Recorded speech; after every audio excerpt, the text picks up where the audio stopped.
Ben düşündüm ki böyle bir şey diyeyim. Bakın. Bakın olsa böyle. Biraz toylarımı koydum. Böyle ele, böyle iğne.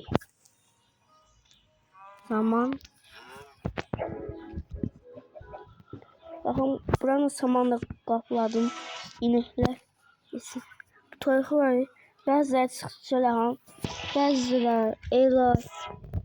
Deyip umar çıktı. Deyip toylar da çıktı. Öldürdüm.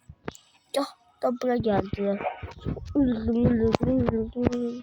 Toylar da aradım. Tapamadım. Sonra tavuk yaz.